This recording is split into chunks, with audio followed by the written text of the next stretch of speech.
భార్యాభర్తలు విడిపోవడానికి గల కారణాలను ఒక్కసారి మీరే వినండి. జీవితంలో ఆనందంగా ఉండాలంటే ఏం చేయాలి? దాంపత్యంలో దుఃఖాన్ని ఎలా పోగొట్టుకోవాలి? మొదలైన విషయాలు ఇందులో వివరిస్తాను.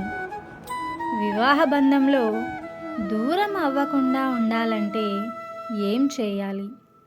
ఎలాంటి సూత్రాలు పాటిస్తే దాంపత్యంలో చీలికలు వచ్చే అవకాశం ఉండదు? వాటిని గురించి తెలుసుకుందాం. మోసం అనేది ఉండకూడదు. మోసం చేయడం విషం లాంటిది.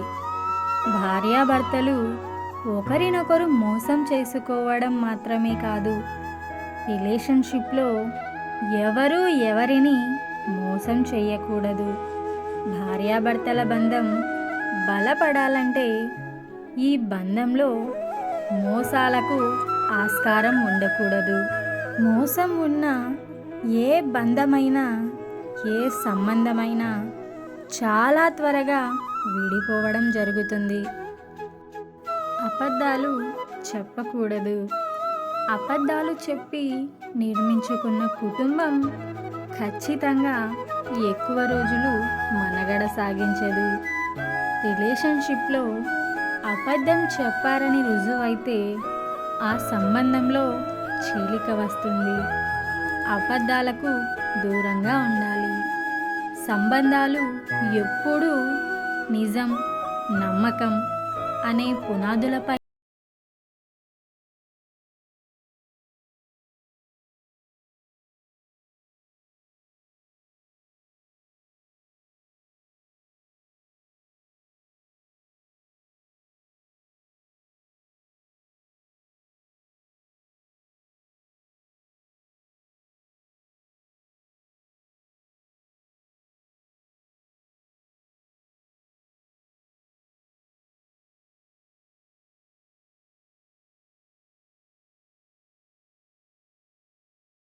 లేదు.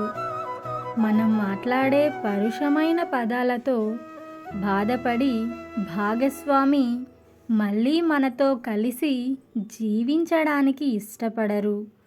కోప్పడకుండా పరిస్థితిని డీల్ చేయాలి. ఇద్దరూ గొప్పవారే. భార్యాభర్తల బంధంలో ఇద్దరూ గొప్పవారే. ఎవరు గొప్ప కారు, ఎవరు తక్కువ కారు అని అనుకోవాలి. ఇద్దరూ సమానమే అనే ఆలోచన ఉండాలి. కానీ కొన్ని సంబంధాలలో భర్తలు ఆధిపత్యం ప్రదర్శిస్తారు. ఇంకా కొన్ని సంబంధాలలో భార్యలదే ఆధిపత్యం. బంధం ఇలాగే ఉంటే అది ఖచ్చితంగా నిలవదు.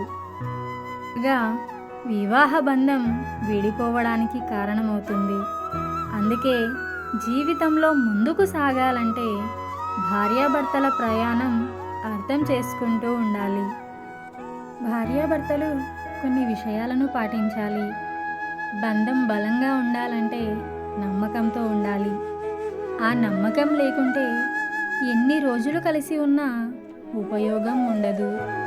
జీవితంలో ముందుకు వెళ్ళలేరు. భార్యాభర్తలిద్దరూ ప్రతి పరిస్థితిని అర్థం చేసుకోవాలి. అప్పుడే బంధం బలంగా తయారవుతుంది.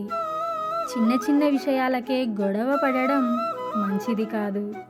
గొడవలు లేని సంబంధం ఉండదు. కానీ దాని తర్వాత ఇద్దరూ ఎలా ఉన్నారన్నదే నిజమైన బంధం చెబుతుంది. నా వీడియోస్ కనుక మీకు నచ్చినట్లయితే ఒక లైక్, ఒక షేర్, ఒక కామెంట్. ప్లీజ్ సబ్స్క్రైబ్ చేసుకోండి. పక్కనే ఉన్న బెల్ ఐకాన్ను యాక్టివేట్ చేసుకోండి. నేను పెట్టే ప్రతి వీడియోను మీకు నోటిఫికేషన్ ద్వారా వస్తుంది. Thanks for watching.